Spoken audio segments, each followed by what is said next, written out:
Good morning, everyone. Woke up to a very brisk Wednesday morning.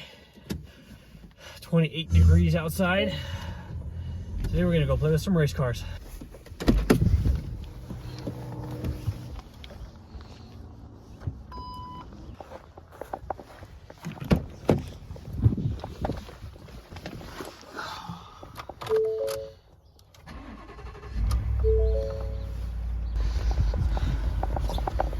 Let's go see if we can get this car started. It is real cold.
That was a hassle and a half to get that thing loaded.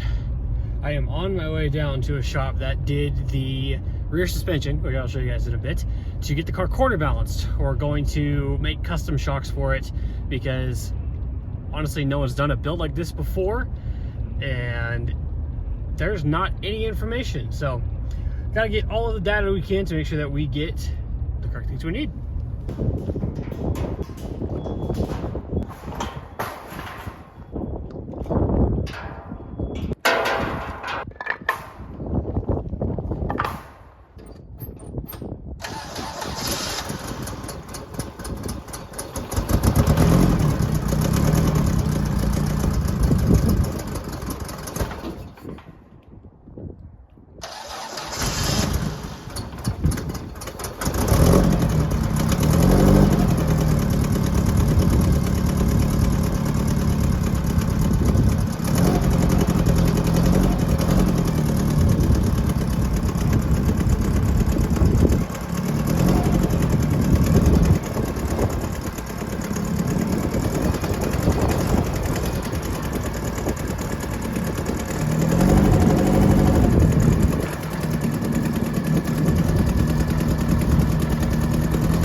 It's been a very long time since we've talked. The last video that I posted was probably 3-ish years ago, and that was on installing a Cobra big brake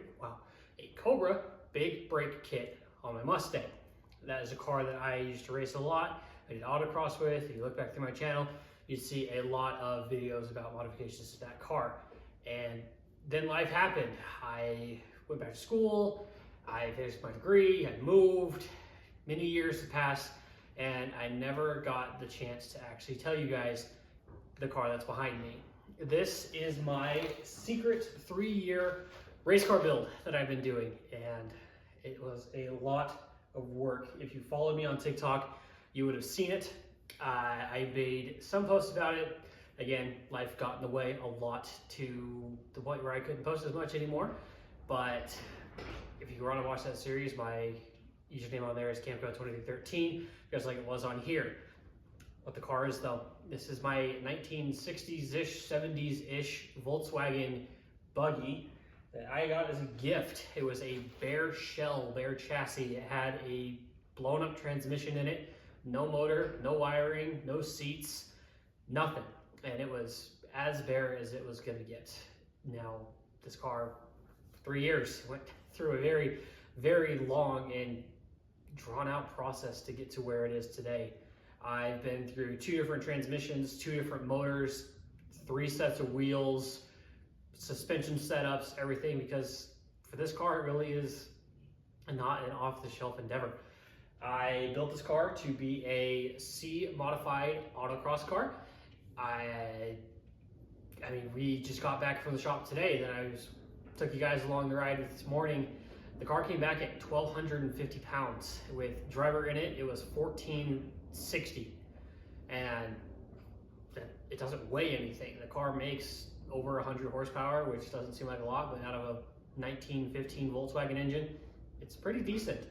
And it is a ripper. 4-speed manual, of course, but I just really wanted to show you guys around and hope you enjoy it because it was a very long process to get here. Now to start, on the front of the car, the tire and wheel setup, the wheels are 15 by 8 plus 40. I believe.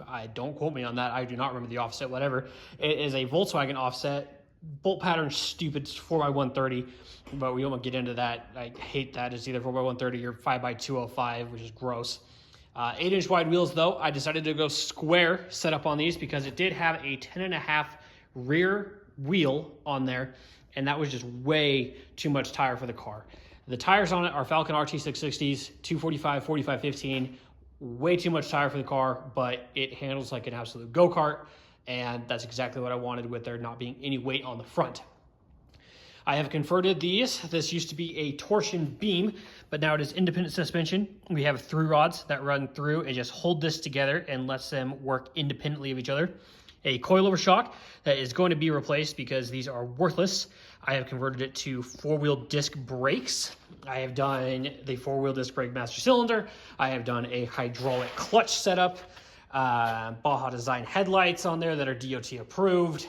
I have done a center console that came out of the sand rail with speedo and, not speedo, tachometer, lights, alternator setup, Volkswagen things, whatever. Energy quick release, Corbo seats that came out of the Mustang, PRP harnesses, carbon fiber door sill thing from Summit Racing. Of course, got to have the racing number. In the back, I have a fuel cell, remote oil cooler that came off the sand rail. This is a mystery big engine, I don't know, dual carbs, fast.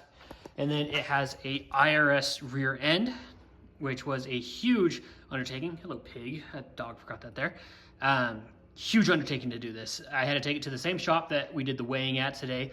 Custom fabbed up the mounts to make the IRS work. This car was not originally built for independent rear suspension, but it needed it to work with this transmission. Ignore the axles. I have a rebuild for those, and I have a new one right here. So that is on the chopping block to get done. As for the exhaust, we have a aftermarket try something exhaust with a super trap. Beautiful sound. I absolutely love it. My dad had the same exhaust on his 4-wheeler back in the 90s, so I find that quite hilarious. This all came off the sand rail. Everything came off the sand rail. It's kind of gunky, but it works, so we'll get that all changed up. Carbs need rebuilt. I have a carb rebuild kit for those. Just haven't really gotten around to it yet, as you can see with the hard to start on the car. Yeah, we did custom inboard suspension instead of the normal ones that come from right there. They normally mount about here, but we went inboard with it because of tire clearance and all that fun stuff to made it work because we didn't want to rub against that. We have a remote oil filter, that's aftermarket, and as for the back end, that's pretty much it. You're fitting 30 pounds in a 5-pound bag back here. There's no room for anything. Custom breather mount. I did custom for the fuel cell to mount that. Yeah, it's just crazy. Like I said, PRP harnesses, crappy Corbo that came out of my Mustang. I've had that for years. MP shifter to make that finally work. PRP steering wheel. And yeah, the problem is this has taken 2, 3, 4, 5 times to get things right and how I want them, because like I said, they don't build anything for this car. Now, I absolutely love this car. It's been a huge process for me, and it's something that I really had to hang on to because of life and everything. I did not want this to be an unfinished project. It had to be done, and it is still a large work in progress. But man, it's come a very long ways since then. I did the math, and it's been like 1,700 days since I got the car originally. And yeah, man, it's very important to me that this car gets done. And we go out this year. I doubt it will happen. The autocross scene over where I'm at is pretty strong. It's not the strongest in the nation, but there are quite a few heavy hitters. My goal with this car, I know for a fact there will not be a single C-Mod car out there. I'm going to be the only one. And my goal is not to compete in a class, but I'm going for the overall wins. I want to, I honestly try to beat everyone out there. We've got Lincoln Filter Supercharged Corvettes. We've got built Miatas. We've got K24 swap Miatas. I can think of Teslas that come out there. I've got Corvettes, many Corvettes, a couple Mustangs. My Mustang is up there. I just know that this car it would blow the doors off the Mustang, and we were fairly competitive in Cam 2 with that, with being just a crappy V6 automatic with some weight reduction, and that was about it. But this car, though, it is a completely different monster. I wish I would have posted a lot more along the way so you could see how far it came, but I will insert a snippet, a slideshow of kind of where the car has been, and so you can kind of see before and after, because it is not the same car that it started. And again, I'm looking forward to this next season coming up. I appreciate you guys that have stuck around this long in the video. I appreciate y'all for sticking around for the 3-year hiatus that I've been here, and I look forward to chatting with you guys in the comments and seeing where it goes from here. But until then, I hope you guys have a fantastic rest of your day. Thank you again for sticking around, and I'll see you guys in the next one.